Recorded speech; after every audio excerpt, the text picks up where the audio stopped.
yang kalau perkembangan itu adalah perubahan yang tidak bisa dilihat secara langsung. Contohnya apa tuh perkembangan? Embrio.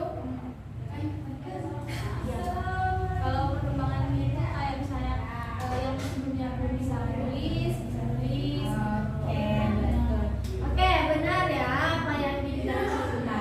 Kalau pertumbuhan itu adalah kalau dalam biologi itu mengacu pada perubahan fisik. Nah, berupa apa? Berupa ukuran, volume, dan juga tinggi.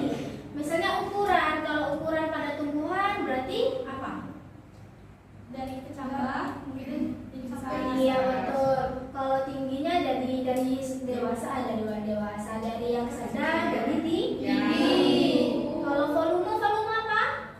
Volume besar dan kecil. Benar ya kata Cinta tadi ya, pertumbuhan itu adalah perubahan fisik yang berupa volume, ukuran, massa, dan juga tinggi. Massa pasti beratnya ya, yang dari batang yang kecil jadi besar. Kalau misal ukurannya dari pendek ke tinggi, ya kan? Kalau volume ya sama seperti itu juga. Nah, kalau perkembangan ini ditandai dengan munculnya, kalau di tumbuhan munculnya yang namanya bunga dan buah. Kalau pada manusia itu bisa ditandai dengan yang namanya kematangan reproduksi, sehingga bisa menghasilkan keturunan, sudah siap menghasilkan keturunan seperti itu. Kalau pada hewan sama juga seperti itu ya, ditandanya dengan kematangan organ reproduksinya. Oke. Kan anak-anak semua sudah tahu nih definisi dari atau pengertian dari perkembangan pertumbuhan. Oke, baik. Oke. Nah, tadi sudah tahu, udah paham pengertian dari perkembangan. Nah, yuk mau tanya lagi pada Hermila. Apa itu perkembangan? Perkembangan kalau pada tumbuhan munculnya bunga dan buah. Kalau pada manusia ditandai dengan kematangan reproduksi. Oke, boleh. Kalau pertumbuhan, Mahrani?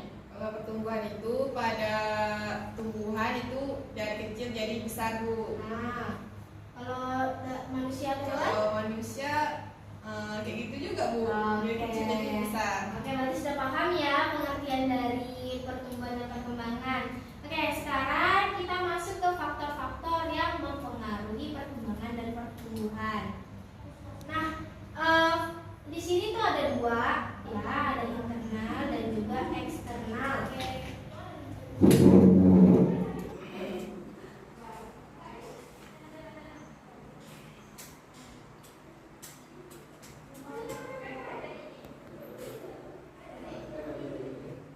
Oke, di sini kita masuk ke internal dulu. Nah, di internal ini dia merupakan dari faktor yang berasal dari dalam makhluk hidup itu sendiri. Yang pertama ada genetik, hormon, gen, ya enggak? Ya.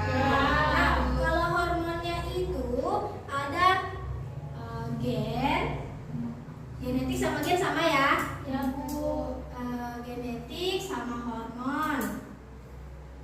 Nah, kalau hormon ini dia ada hormon auksin. Terus ada hormon giberelin.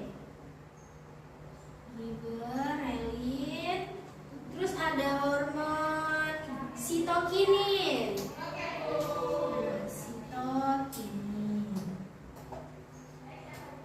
Nah, terus juga faktor internal dari perkembangan dan pertumbuhan ini itu mempengaruhi laju dan juga pola perkembangan si tumbuhan dan juga hewan atau manusia tersebut. Ini ya internal. Nah, kita coba eksternal.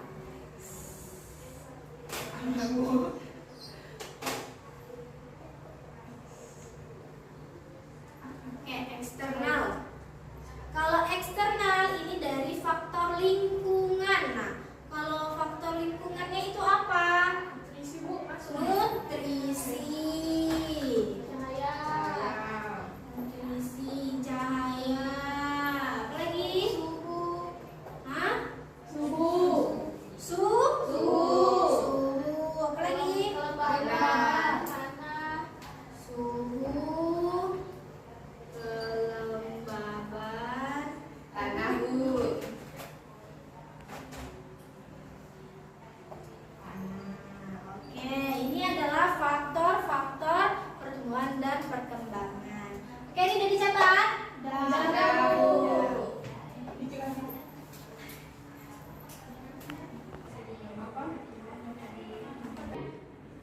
Oke, nah sekarang tadi sudah kita pelajari pengertian dan juga faktor-faktornya. Nah, ibu mau tanya lagi, faktor pertumbuhan dan perkembangan dibagi menjadi dua apa aja? Sarah? Faktor internal dan faktor eksternal. Oke, internal itu apa saja? Nah, jadi faktor internal itu kan faktor yang berasal dari tubuhnya makhluk hidup tersebut. Ada genetik, dalamnya, ya dari dalam Bu. Sedangkan kalau dari faktor eksternal itu dari lingkungannya Bu. Contohnya itu ada nutrisi, cahaya, suhu, tanah dan kelembapan. Oke, berarti sudah paham ya faktor-faktornya. Oke. Nah, sekarang kita masuk ke proses perkembangan pada tumbuhan. Nah, teman-teman, anak-anak semua sudah melihat kan ya pertumbuhan dari misalnya kalian, adik kalau punya adik melihat gimana perkembangan dan pertumbuhannya, ya kan? Dari bayi, kemudian menjadi balita, kemudian menjadi anak-anak, remaja, dewasa. Nah, seperti itu juga pada hewan dan juga tumbuhan. Kalau pada tumbuhan, yaitu melibatkan dengan namanya pertambahan sel-sel di dalam tubuhnya. Dari masa dia kecambah atau misalnya pernah makan toge? Toge. Nah, toge itu dari apa? Kacang hijau. Nah, dari kacang hijau. Karena kacang hijau itu nanti akan berubah jadi toge. Nah, dari situlah yang namanya melibatkan namanya pertambahan sel-sel di dalam tubuhnya, yang dari toge biji kecil menjadi yang namanya toge besar. Dan juga ada perubahan dari ukuran, volume dan juga masanya.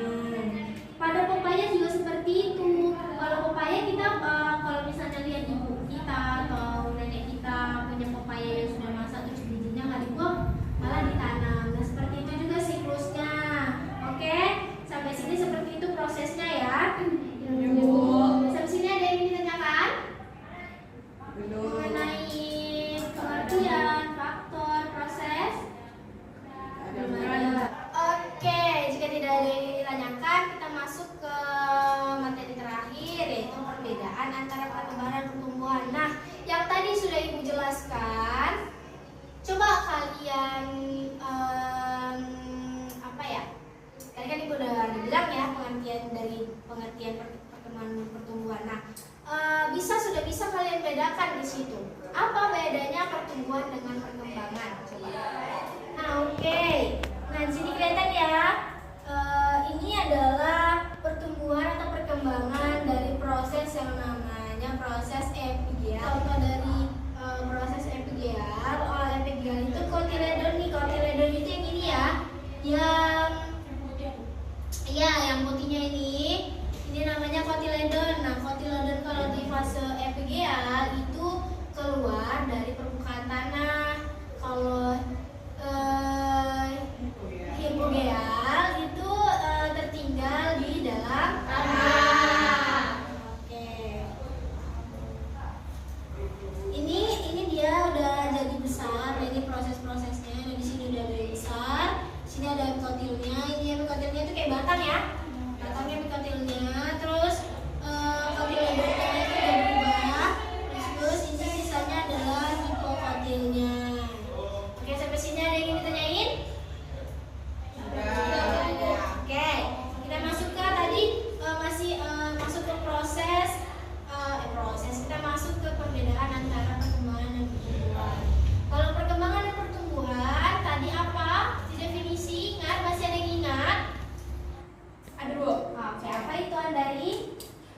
Perkembangan itu Bu terjadi di dalam organismenya.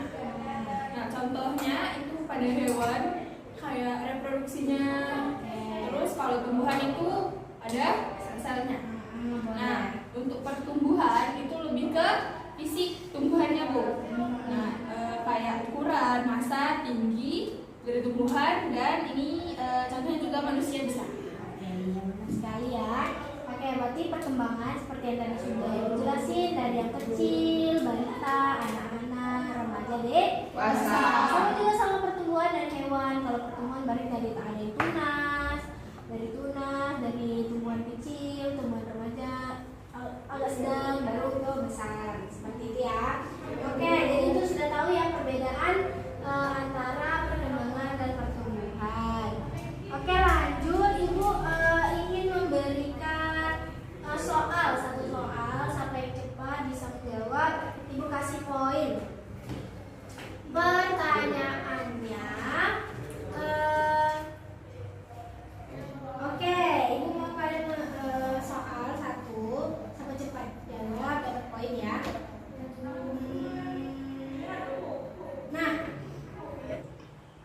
soalnya menurut siswa semua, apakah pertumbuhan dan perkembangan itu bisa terjadi secara bersamaan atau tidak? Oke, apakah udah ada yang dapat jawabannya? Saya Bu. Oke, Cita, apa jawabannya Cita? Nah, jadi pertumbuhan dan perkembangan ternyata bisa terjadi secara bersamaan karena dua aktivitas kehidupan ini tidak dapat dipisahkan karena prosesnya berjalan dengan bersamaan. Jadi saling berkaitan Bu antara pertumbuhan dan perkembangan. Oke, benar sekali ya, itu jawaban dari Cita. Kalau perkembangan dan pertumbuhan itu bisa berjalan secara beriringan bersamaan ya, karena perkembangan yang merupakan hasil dari interaksi kematangan dari dan susunan saraf yang mereka miliki. Jadi mereka bisa berkembang dan bertumbuh bersamaan. Oke, nah seperti yang tadi sudah kita lewatkan dari belajar dari awal materi-materi dan juga sudah ada menjawab soal yang tadi dari Cinta. Nah, Ibu mau anak-anak semua mengerjakan tugas. Nah, Ibu mau anak-anak semua membuat kelompok ya. Kelompoknya itu Mahrani, Cinta, dan Andali. Terus Maisara, Hermila, dan Muktamar. Tapi karena Muktamar lagi sakit, jadi Hermila sama Maisara berdua dulu ya. Ya Bu. Oke, Ibu mau kalian diskusi apa yang sudah kalian dapatkan dari pembelajaran kita pada hari ini dengan ada sini ini ya.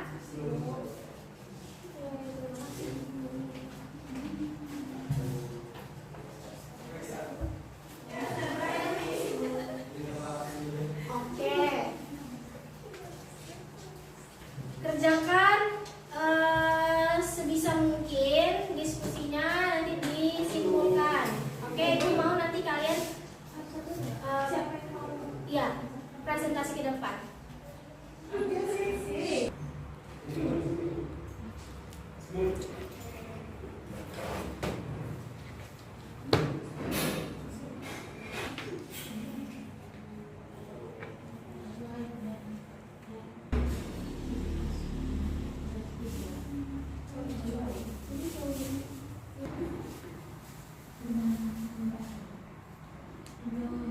Oke, apakah ada yang udah siap? Sudah Bu. Oke, udah siap semua ya? Sudah. Ibu mau tanya dulu sama Maharani. Ayo coba Maharani ke depan untuk mempresentasikan nomor 4 jawabannya. Hasil diskusi dari kelompok ya. Nomor 4 itu Bu, pertanyaannya kan apa yang menyebabkan suatu tumbuhan dapat tumbuh memanjang dan membesar. Nah, kelompok kami menjawab hal tersebut dapat terjadi karena sel kambium membelah ke arah dalam membentuk silet atau kayu, sedangkan pembelahan di luar membentuk floem atau kulit kayu.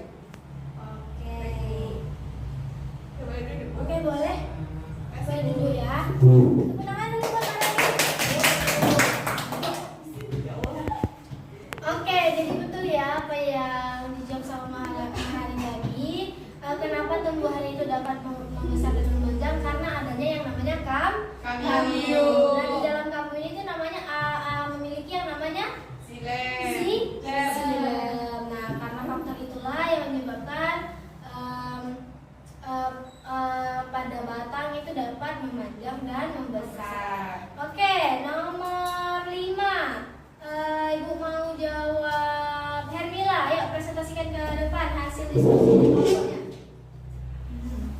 Menurut kelompok kami yang soal nomor 5 yaitu menurut Anda apakah perkembangan dan pertumbuhan merupakan hal yang sama atau berbeda? Menurut pendapat kelompok kami yaitu berbeda karena pertumbuhan dapat diamati secara kasat mata sedangkan perkembangan berlangsung di dalam diri tumbuhan tersebut. Oke, boleh dulu Hermila. Terima kasih. Tepuk tangan dulu Hermila. Oke, yang dikatakan Hermila benar ya. Perkembangan dan pertumbuhan itu merupakan satu hal yang berbeda karena yang seperti tadi sudah dijawab oleh perbedaan dari pertumbuhan dan perkembangan. Bahwasanya pertumbuhan itu dalam bentuk fisik, perkembangan ada di dalam Makhluk di dalam diri makhluk tersebut ya. Oke, oke sampai sini anak-anak semua sudah paham ya dengan materi pembelajaran kita pada pertumbuhan dan perkembangan. Apakah ada yang ingin ditanyakan atau masih ada yang belum paham? Oke, dan jadi materi hari ini telah berakhir, maka ibu simpulin ya. Oke, jadi pembelajaran hari ini kita sudah mengerti apa itu definisi atau pengertian dari pertumbuhan dan perkembangan. Pertumbuhan itu tadi apa, Hermila? Perubahan fisik. Oke, pertumbuhan adalah perubahan fisik, perkembangan adalah Tumbuhan yang di dalam organisme. oke, kalau perkembangan itu adalah dari dalam dirinya. Oke, dari dalam dirinya yang dalam